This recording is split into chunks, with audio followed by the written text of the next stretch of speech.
शहर हैदराबाद में वाक़ई इंदिरा पार्क धरना चौक पर किसानों की हिमायत में मरकजी हुकूमत के खिलाफ धरने का सिलसिला जारी है।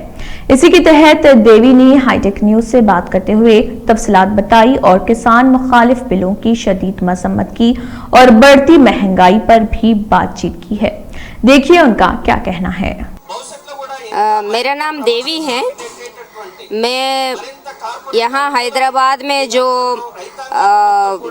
55 वुमेन ऑर्गेनाइजेशंस का जो संगठन है जिसको हम जॉइंट एक्शन बोलते हैं, women and transgenders joint action बोलते हैं, उसके ज़रिए हम कुछ ये जो एग्रीकल्चरल एक्ट्स जो आए हैं उसके खिलाफ कुछ काम करना चाहते हैं, काम कर रहे हैं।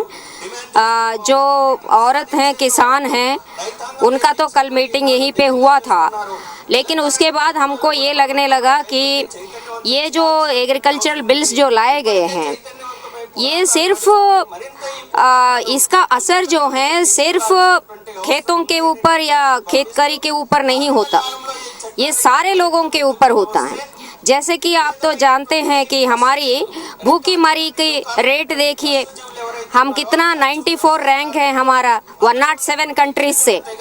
हमसे आगे, हमसे बेहतर हैं बांग्लादेश, और जिस पाकिस्तान के नाम हर हमेशा लेते रहते हैं वो पाकिस्तान भी हमसे आगे बढ़ चुका है। मतलब भूखमरी हमारे यहाँ इतना ज़्यादा है, और जिनको न्यूट्रिशन नहीं मिलता है वो लोग बहुत ही ज़्यादा है, बच्चों से लेके 38% हैं।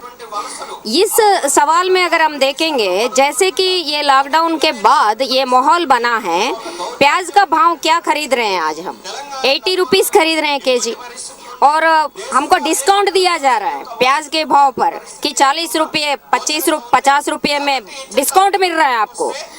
अगर सीधी सी बात है हम लोगों को समझने का, अगर अदानी अंबानी लोग अपने गोडाउन से शुरू करके पूरा माल, जैसे खेती से फसल निकलता है, निकलने से पहले ही उससे कॉन्ट्रैक्ट बना के किसानों से अपने गोदाम में उन लोगों ने रख लिया, तो उनके अपने रिटेल के वजह से दो चीज़ करते हैं। जो बाकी के जो लोग हैं, छोटे के दुकानदार जो हैं, उनका सारा का उनका धंधा चौपट हो जाएगा।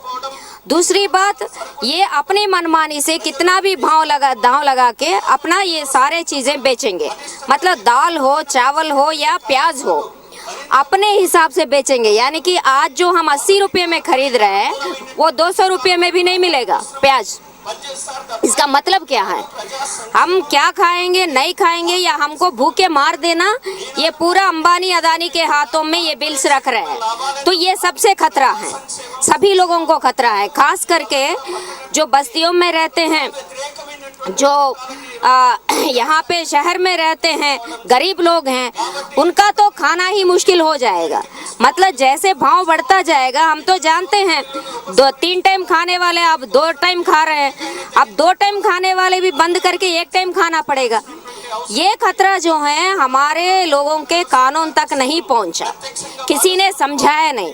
ऊपर से जो प्रोपेगेंडा चल रहा है, ये पूरा प्रोपेगेंडा जो है किसी को समझ में नहीं आ रहा है। वहाँ पे किसान क्यों बैठे हैं दिल्ली बॉर्डर में, तो किसके लिए लड़ रहे हैं? तो आसानी की बात है, हम बहुत अच्छा काम करना चाहते हैं, लेकिन लोग गलत समझ रहे हैं, भ्रमित हो रहे हैं। ये सारे उनके ऊपर चलाया जा रहा है, कैंपेन चलाया जा रहा है। लेकिन असली बात ये है, ये बिल के असर से ना सिर्फ हमारे किसानों का नुकसान होता है, ये पूरा नुकसान जो है हमारे शहर के, खास करके गरीब लोगों के सर पर टपकेगा। इसलिए हम बस्तियों में घूम के सारे लोगों को ये बताना चाहते हैं, ये आ गए तो क्या होगा हमारा हाल। तो हम लोगों को भी ये बोलना चाहिए, हर घर से ये नारा उठना चाहिए कि हम ये बिल नहीं मानेंगे, ये बिल को वापस लो। हम किसान के साथ नहीं, हम अपने साथ हैं, अपने लिए हम लड़ना चाहते हैं। तो ये सभी घरों के सामने हम लोग रिक्वेस्ट करते हैं सबको, अपने घरों के सामने कम से कम ये बोर्ड लगा लो। आप धरना में ना आओ, जुलूस में मत आओ, लेकिन घर के सामने एक बोर्ड तो लगा लो कि हम किसानों के साथ हैं, अपने साथ हैं, ये तीनों बिल वापस लो। बस यही कैंपेन लेके हम बस्तियों में जाना चाहते हैं। इसे और जाएंगे, 30 तारीख तक जाएंगे। सब जितने बस्तियों में हमारा कनेक्शंस हैं, सारे बस्तियों में जाएंगे।